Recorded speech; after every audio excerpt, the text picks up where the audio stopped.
En plateau, un jeune homme non-voyant qui vient défendre sa maman qui a eu un accident lors d'une visite dans un hôpital. Vous allez mieux comprendre. Avec Alexandre et Amina, c'est une négligence au sein d'une clinique qui est montrée du doigt. Merci beaucoup, monsieur. Au Mais revoir. madame, écoutez-moi, il y a une vieille dame qui est actuellement couchée. Nous sommes dans une clinique. Bonsoir Alexandre. Oui, bonsoir. Bonsoir Amina. Bonsoir. Hein, Amina, vous êtes l'épouse d'Alexandre et vous êtes venus tous les deux pour défendre respectivement votre mère et votre belle-mère. Car celle-ci est allée passer une radio. On l'a donc posée sur la table là, sur laquelle elle devait passer cette radio. Visiblement, on a dû la laisser seule pendant quelque temps. Je rappelle que votre maman a 83 ans Exact. et elle est tombée de cette table, monsieur. Oui, elle est tombée par la faute de la personne qui s'occupait d'elle. Pourquoi la faute à la personne qui s'occupait d'elle? Une fois que la radio était terminée, la personne qui s'occupait d'elle a dit restez assis et avancez vers votre chaise. Et comme elle n'a pas avancé tout de suite, elle est venue, elle a tiré brutalement par le bras, elle l'a fait tomber par terre. Ah d'accord. Et alors, les conséquences sont dramatiques pour elle et pour sa santé, car le résultat, madame, c'est qu'elle s'est cassée. Les deux fémurs, les jambes brisées, et aujourd'hui c'est une chaise roulante à vie. Voilà, donc elle ne pourra plus marcher depuis cet accident. Elle Exact. ne peut même pas s'asseoir, rester assise et elle ne peut pas se déplacer du tout. Alors qu'avant, c'était une personne qui était autonome chez elle, elle avait un déambulateur, elle pouvait circuler, elle pouvait sûr. faire ce qu'elle voulait. Qu'est-ce que vous attendez aujourd'hui de cette émission, sans aucun doute? J'attends des réparations pour la faute commise, physique, morale, esthétique et tous les autres termes juridiques que je ne connais pas. Morale, parce qu'elle vit très très mal cette situation. Très très mal. C'est une personne qui déprime 24 heures sur 24, elle ne mange pas, elle est couchée, elle ne peut plus bouger, donc elle veut que la mort, parce qu'elle souffre énormément. C'est pas seulement parce qu'elle est paralysée, c'est parce qu'elle souffre. Les douleurs, ils sont terribles. Est-ce que vous avez l'impression qu'il y a de la compréhension du côté de l'endroit où s'est passé cet accident, ou au contraire, on vous laisse un peu tomber? Aucune compréhension. Ils Depuis nous ont l'accident, jamais on a été contacté pour nous proposer quoi que ce soit. Alors, je vous laisse encore une fois la responsabilité de ces affirmations. Nous allons voir une enquête qui est signée maintenant par Anouk Julien, pour Sans Aucun Doute, et donnée par la suite des coups de fil aux principaux protagonistes de cette affaire. Regardez. Voici Isabelle, et voici cette même femme quelques jours plus tard. La vie de cette personne s'est complètement transformée en 2004. Elle a été victime d'un accident survenu dans une clinique. Depuis ce drame qu'elle aurait subi à cause d'une négligence professionnelle, elle est devenue invalide et souffrante.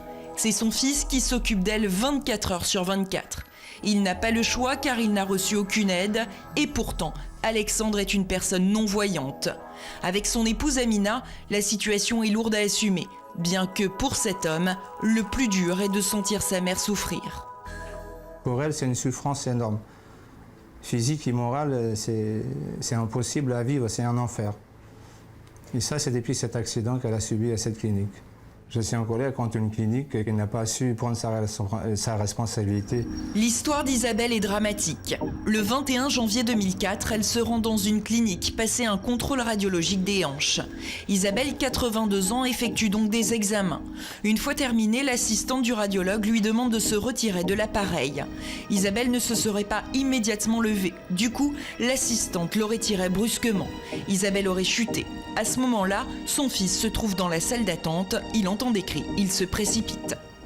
J'ai entendu tout ce qui se passait, parce qu'on entend dehors. Et quand elle a crié, je suis rentré en salle de radio et j'ai vu qu'elle était étalée par terre. On l'a mis debout, moi et elle, et on a vu qu'elle ne tenait plus debout du tout. Isabelle souffre de fractures des deux fémurs.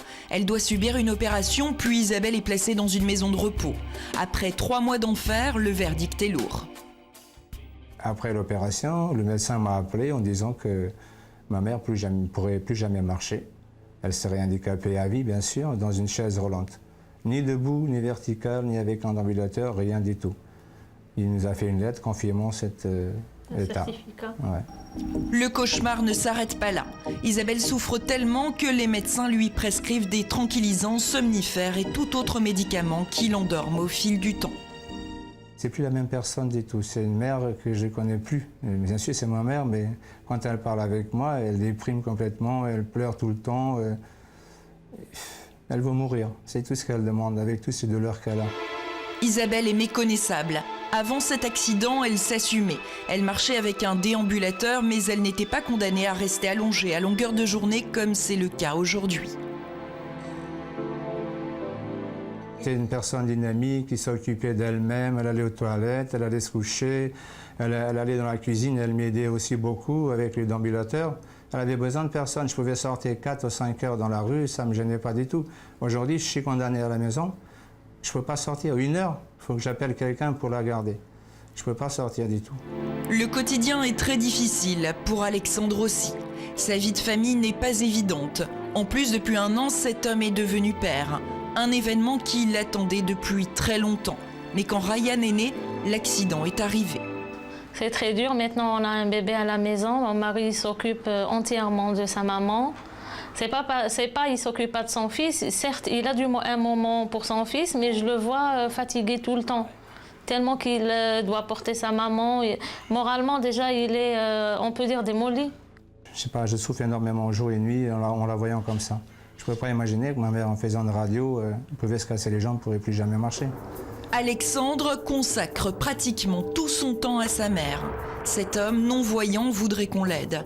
Il a porté plainte et a obtenu une aide juridictionnelle. Son avocat a signé en justice le radiologue et la clinique. 2 expertises ont eu lieu. La première a été demandée par la victime, la seconde par la partie adverse, mais elle n'a pas été rendue à ce jour. Toutefois, comme le confirme ce document, la clinique a reconnu l'accident. Sur ses conseils, le couple en détresse a appelé de nombreuses fois l'assurance de la clinique, mais rien ne se débloque. Ils vont nous contacter toujours. Et c'est à nous d'appeler tout le temps pour savoir des nouvelles, sinon... Il n'y a jamais de nouvelles. Ouais, il n'y a jamais de nouvelles. Alexandre et Amina sont à bout de force. Munis d'une caméra cachée, ils se rendent à la clinique et ils vont tenter une ultime fois de demander de l'aide. Une aide urgente. Est-ce que c'est possible de voir la directrice pour quelques instants? C'est pourquoi, monsieur? Pardon? C'est pourquoi? C'est personnel, c'est M. Carvalho. Elle va me demander pourquoi. Pardon? Elle va me demander pourquoi. Oui, c'est pour l'entretien d'une patiente de votre clinique, donc c'est personnel, j'aimerais lui parler. Vous lui Oui, dites, c'est monsieur M. Carvalho. Carvalho, elle a un dossier. Une fois de plus, ils n'auront pas de réponse. Ils auraient pourtant bien voulu savoir pourquoi, après avoir rencontré en février 2004 un médecin conciliateur de la clinique, aucune suite n'a été donnée à cet entretien. Le couple juge la situation totalement anormale et injuste. Un non-voyant qui s'occupe de sa maman comme ça, c'est très dur. Oui, c'est pas 1 heure ni 2, c'est 24 heures sur 24 heures. Ouais. Hein. Déjà qu'elle dort peut-être 1 heure ou 2 par nuit, elle ne dort pas du tout. Même avec le cachet pour dormir, Ça ne fait plus effet sur elle ça ne fait plus maintenant. effet du tout. Hein. La douleur, maintenant, elle a battu le sommeil. Elle ne peut plus dormir. Si elle dort 1 heure ou 2, c'est tout. Aujourd'hui, ils n'ont pas le choix. Ils sacrifient leur vie et doivent subir ce pénible et douloureux quotidien. Isabelle a quant à elle peu d'espoir d'aller mieux un jour. Voilà, l'enquête d'Anouk Julien, c'est vrai que ces images sont terribles, mais c'est la réalité. Et je crois qu'il faut les montrer pour essayer aussi de mettre en avant cette lenteur. Pourquoi on ne fait rien pour cette vieille dame, alors que c'est un problème qui aurait dû être réglé quasiment en 15 jours. Quand vous revoyez ces images, madame, ça doit vous faire encore plus de peine de voir l'état. Ça fait très mal. Ça fait trop mal au cœur. Parce que la pauvre, là, maintenant, est couchée toute la journée dans ce canapé. Oui, bêtement, ça lui est arrivé cet accident et ça fait mal au cœur, quoi. Et Et c'est très dur à vivre, c'est très très dur, que ce soit moralement, financièrement, c'est très très dur. Et personne ne nous a contactés pour au moins demander des excuses, c'est la moindre des choses. Ou bien demander après Des cette nouvelles. vie. Ben oui, Personne n'a appelé. non. Nous allons maintenant essayer d'en savoir plus en appelant la direction de cette clinique. C'est parti, la régie, fait le numéro. Notre première tentative est réservée à la clinique. Nous parvenons à joindre la directrice adjointe. Julien Courbet revient avec elle sur le cas de la mère d'Alexandre. L'accueil est loin d'être chaleureux. Bon, Sa vieille- monsieur, je vous arrête tout de suite, s'il vous plaît. D'accord? Je ne suis pas le PDG de l'établissement, Qui est le PDG, madame? donc Qui- je d'accord. ne vous répondrai pas. Qui est le PDG de l'établissement, D'accord. madame? Qui est le PDG de Excusez-moi, l'établissement? monsieur, je peux vous joindre à quel numéro? Ben, je vais vous passer quelqu'un qui va vous donner le numéro, mais pouvez-vous me dire qui est le PDG? Non, je ne vous donne pas le nom du PDG, je veux avoir votre numéro de téléphone. D'accord, mais vous me rappelez? Oui? Bon, alors je vous le donne tout de suite et j'attends votre appel. Je reste à côté du téléphone. Oui. Merci. Personne ne nous rappellera, car la clinique rejette la faute sur le radiologue, comme le confirme cette lettre reçue par Amina et Alexandre. Nous décidons donc d'appeler le radiologue. En ligne, sa secrétaire. Monsieur, je le trouve pas, personne sait où il est, alors peut-être qu'il est parti déjeuner, je sais pas. Alors, Est-ce que je peux lui laisser un message? Il oui, vous rappelle un message très important, madame. S'il pouvait donc rappeler monsieur Courbet au numéro, je vais vous passer quelqu'un qui va vous le donner. D'accord. Là encore, personne ne nous rappellera. Nous décidons donc de contacter le médecin conciliateur. Il a reçu Amina et Alexandre il y a 1 an. Dans un cas pareil, est-ce que c'est la clinique qui est responsable ou est-ce que c'est directement le radiologue?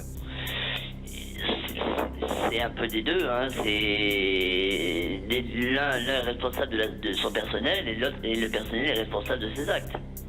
Donc le personnel est soumis à la surveillance, à la direction, et le médecin est soumis à son assurance.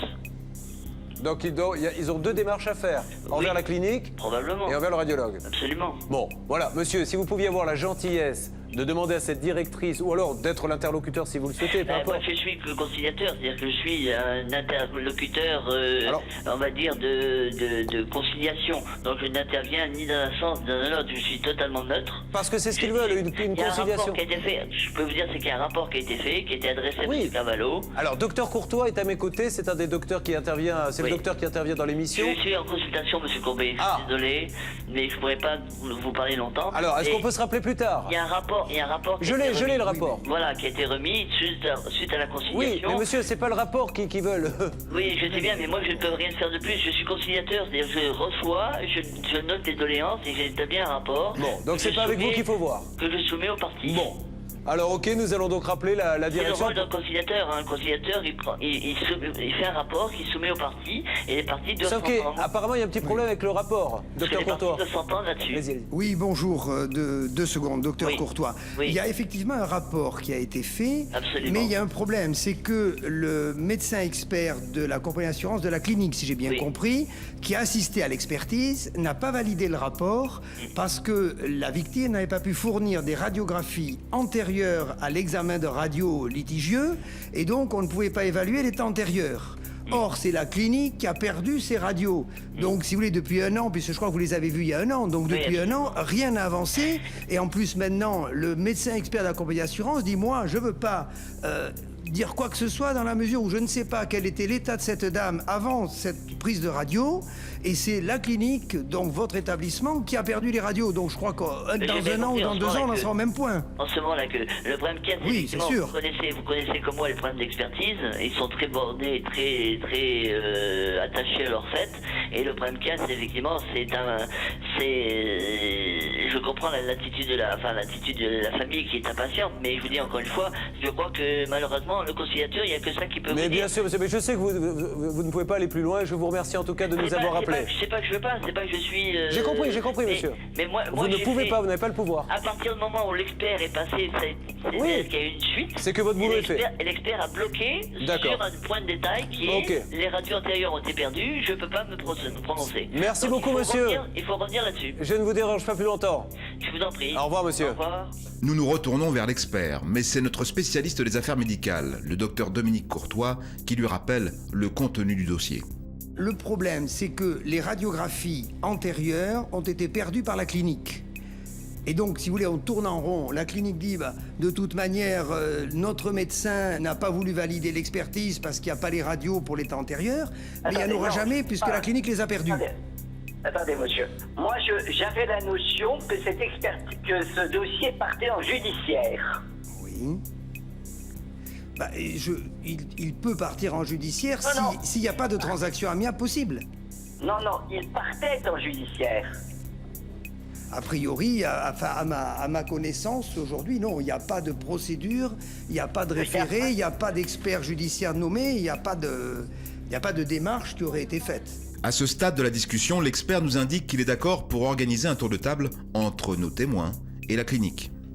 Alors, si je défends l'assurance de la clinique, a priori, on doit pouvoir, ou elle doit pouvoir avoir la communication des duplicata des comptes rendus faits à la clinique. Tout à fait. On n'a pas les Tout à radios. fait. Parce que ça doit être archivé. Ça, c'est un premier point. Deuxièmement, il ne m'appartient jamais de prendre une décision de refus de réunion, de départ en judiciaire. Moi, je ne suis qu'un mandataire de l'assurance et j'ai donné au gestionnaire, j'ai informé le gestionnaire des difficultés que je rencontrais et de mon impossibilité de conclure compte tenu de l'absence de documents. Mais il ne m'appartient pas de dire je ne veux pas discuter avec vous.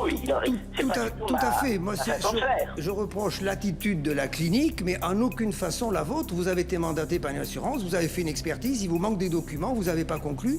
Ça me paraît tout à fait logique, mais le point positif, c'est la reprise éventuelle d'une nouvelle réunion pour essayer de sortir ce dossier. Vous m'avez apporté la lumière que j'attendais, donc je reprends contact avec vous sans aucun problème et je vous remercie infiniment. Je vous en prie. Merci, bonne journée. Au revoir. Au revoir. Pour avancer dans ce dossier, vu que malheureusement, nous avons désespérément attendu le coup de fil de la directrice et de tous ceux qui devaient nous rappeler, pas de nouvelles non plus du radiologue, donc nous avons décidé d'envoyer sur place notre journaliste Anouk Julien. La régie va tenter de nous mettre en relation avec elle.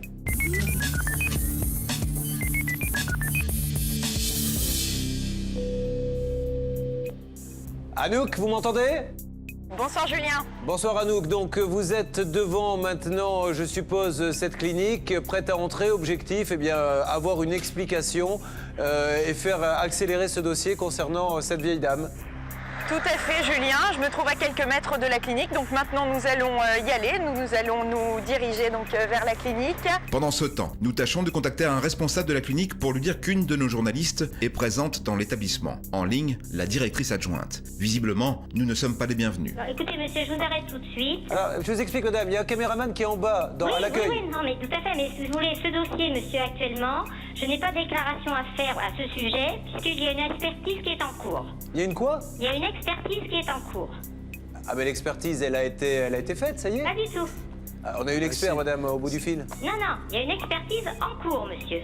Mais donc, demandez... nous n'avons pas de déclaration à faire à ce sujet. Ça a été fait au mois de mai. Voilà. Elle a été faite au mois de mai, l'expertise, madame. Écoutez, je vous maintiens qu'il y a une expertise. Mais à la demande de qui ? Voilà. Merci beaucoup, monsieur. Au Mais revoir. madame, écoutez-moi, il y a une vieille dame qui est actuellement couchée. Nous sommes dans une clinique, je vous le rappelle, et il y a une vieille dame actuellement au moment où nous parlons qui est maintenant couchée depuis plusieurs mois et qui ne peut plus bouger parce que en la manipulant, on l'a fait tomber, voilà comment on est reçu. Vous en êtes où donc là, Anouk ? Julien, donc on nous dit que d'une part c'est pas possible de voir le directeur général de la clinique pour le moment et que la directrice n'est pas disponible et introuvable. Personne ne nous recevra ce jour-là. Pendant près d'une semaine, nos avocats engageront en coulisses des négociations avec les dirigeants de la clinique. Nous accueillons donc encore Amina et Alexandre quelques jours plus tard. Nous avons réussi à décrocher un rendez-vous téléphonique avec le directeur. Alors tout d'abord, je voudrais vous remercier Julien Courbet de me donner la parole afin que je puisse intervenir dans ce dossier. Vous savez, lorsque vous nous avez contactés, j'étais absent et c'est ma collaboratrice que vous avez eue au téléphone. Elle a été quelque peu surprise et paniquée par votre appel. Dès mon retour, elle m'en a fait part. Et je me suis mise en relation avec votre collaborateur, M. Sava, pour m'entretenir de cette affaire. Et je voulais vous dire que nous accueillons plus de 45 000 patients par an. Et il est difficile de mettre une priorité sur tel ou tel dossier. Mais grâce à votre intervention, nous avons pris conscience de l'état de Mme Carvalho. Julien Courbet, sachez qu'avant d'être le directeur de l'établissement, je suis médecin. Cela veut dire que je comprends d'autant mieux les difficultés et la détresse de Mme Carvalho. Et je veux lui dire combien je suis désolé de ce qui lui est arrivé. C'est malheureusement des choses qui arrivent partout dans le monde et dans tous les établissements, quels qu'ils soient. Aujourd'hui, bon, les choses sont faites, mais il faut arriver à trouver une solution parce qu'on ne peut pas laisser ces gens-là dans cette situation. Alors je suppose, et vous nous l'avez prouvé, je confirme que dès le lendemain, vous avez cherché à nous contacter, vous avez parlé notamment avec Bernard Sabat, avec Maître Fellono, vous vous êtes peut-être tourné vers votre assurance. Qu'est-ce que vous pouvez nous annoncer ce soir et surtout leur annoncer ce soir? Alors sachez, Julien Courbet, que grâce à sans aucun doute, j'ai accéléré le processus d'indemnisation de Mme Carvalho. Et voilà ce que je suis en mesure de leur proposer ce soir. Mme Carvalho recevra, afin de tenir compte de son préjudice, la somme de 41 600 €.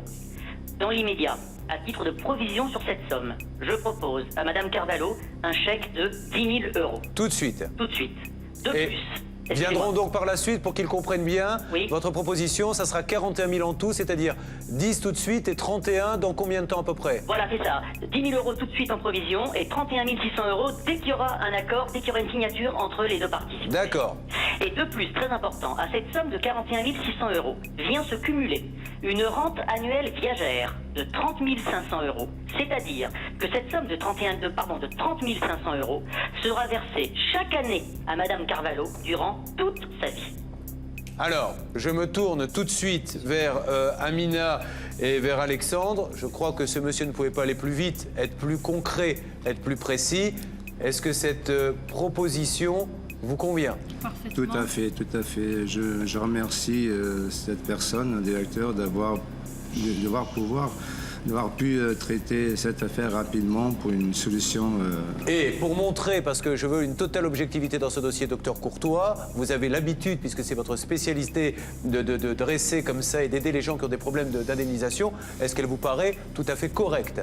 Elle me paraît d'autant plus correcte qu'elle correspond à 1 000 euros près à ce qu'on avait évalué la semaine dernière en tenant compte des différentes jurisprudences actuelles. Donc on est tout à fait dans la demande qui avait été faite la semaine dernière, Julien. Bernard Sabat. Un point, monsieur le directeur, important. Vous savez que cette dame-là est tombée donc, chez vous dans cet établissement il y a déjà 1 an. Oui. Est-ce qu'on peut envisager justement cette rente viagère, ne serait-ce que rétroactivement, pour leur permettre en fin de compte de bénéficier de... Parce qu'ils ont dépensé beaucoup d'argent et beaucoup de temps, parce qu'ils ont été immobilisés les deux, ils n'ont pas pu aller travailler, surtout madame qui a gardé donc sa belle-maman. Est-ce qu'on peut envisager cette rétroactivité de cette rente viagère? Eh bien, écoutez, justement, j'ai demandé à l'assurance de faire le maximum pour que le paiement de cette rente viagère puisse être versé rétroactivement à partir d'avril 2004. Ça vous va? C'est exactement ça. Je suis très heureux que cette situation puisse trouver une aboutir issue. à une issue. Et c'est tout à l'honneur de cet établissement. Merci, monsieur le directeur. Merci 1000 fois. Bravo.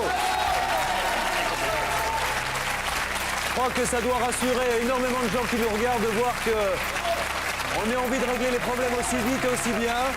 Et c'est tout à l'honneur, et ça confirme le sérieux de votre établissement, monsieur le directeur. Je vous remercie. Merci, Julien Courbet. Passez une bonne journée. Merci, au revoir. Merci. 41 000 euros et 30 000 euros par an à vie. Je crois que votre maman... Je suis très ému. Je remercie cette personne et vous-même et toute votre équipe. Sans vous, je pense qu'on n'arriverait pas. Vous avez l'impression de sortir de Oui, mois de je suis galère? contente pour ma belle-mère parce que quand on va lui annoncer cette nouvelle... Elle va être très, très heureuse. Bah oui. Elle a été délaissée, pas vraiment délaissée, mais on l'a oubliée pendant plus d'1 an et là enfin grâce à vous. on voit une lumière, une grande lumière. Et puis, on voit le soleil. Et puis le bébé. Mais oui, Pour lui aussi, là, pour profiter de tout ça, parce que quand je dis profiter de tout ça, c'est profiter de votre temps. Profiter de vous. C'est vrai, surtout oui, ça. parce que moi, je ne pouvais pas m'occuper de lui, vraiment. Quoi. Alors, je voudrais qu'on remercie, bien sûr, notre journaliste Anouk Julien, qui a passé énormément de temps pour vous. Tout au long de la semaine, elle était au téléphone. Bernard, Nathalie aussi. Ce sont eux qui se sont battus pour vous. Oui, tout le monde, merci beaucoup à tous. Et... Allez, embrassez le bébé et à très bientôt. Embrassez votre maman et annoncez-lui la bonne nouvelle. Merci Elle beaucoup, va pas Julien. dormir, c'est sûr. Elle va pas sentir ses douleurs. Ah mais tant mieux, écoutez, J'espère. tant mieux, tant mieux. Passez une bonne soirée, on est ravis de vous avoir aidé. On applaudit très fort Amina et Alexandre. Et merci une nouvelle fois à cette clinique, bravo.